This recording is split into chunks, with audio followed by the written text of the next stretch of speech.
ఓం సాయిరామ్. ఒక సామాన్య ఫకీరుగా వచ్చి కోట్లాది మందికి దైవంగా మారిన ఆ మహానుభావుడు షిరిడీకి ఎలా వచ్చారో మీకు తెలుసా? పోగొట్టుకున్న గుర్రం కోసం వెతుకుతున్న ఒక వ్యక్తికి బాబా ఎలా తారసపడ్డారు? సాయి అనే పేరు ఆయనకు ఎవరు పెట్టారు? ఈ విశేషాలన్నీ సాయి సచరిత్ర 5వ అధ్యాయంలో చాలా అద్భుతంగా వివరించబడ్డాయి. స్కిప్ చేయకుండా చివరి వరకు చూడండి, ఎందుకంటే ఇందులో బాబా జీవితాన్ని మలుపు తిప్పిన సంఘటనలు చాలా ఉన్నాయి.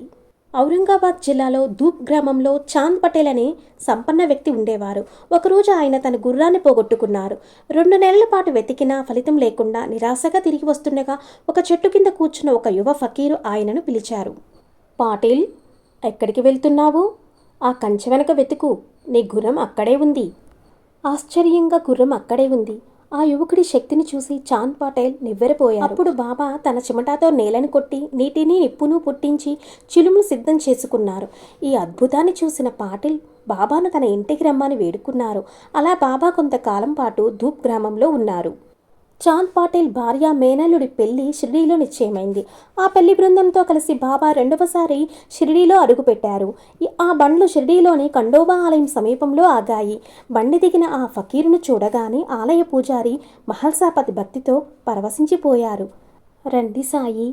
అప్పటి వరకు ఆ యువకుడికి ఏ పేరూ లేదు. మహల్సాపతి నోటి నుండి వచ్చిన ఆ సాయి అనే పిలుపే జగత్ప్రసిద్ధమైన నామంగా మారిపోయింది.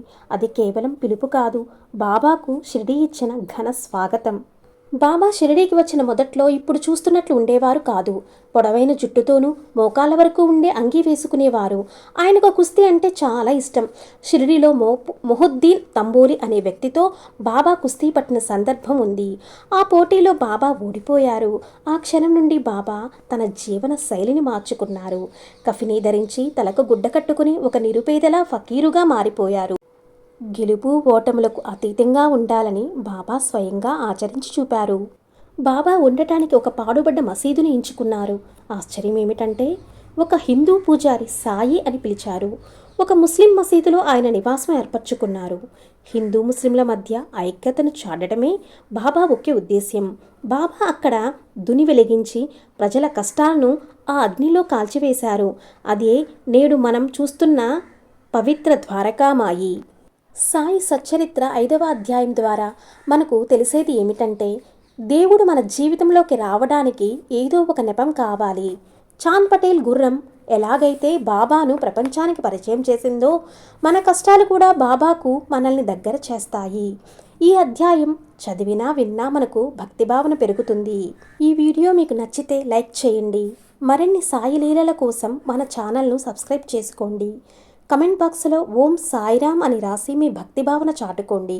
ఓం సాయిరామ్.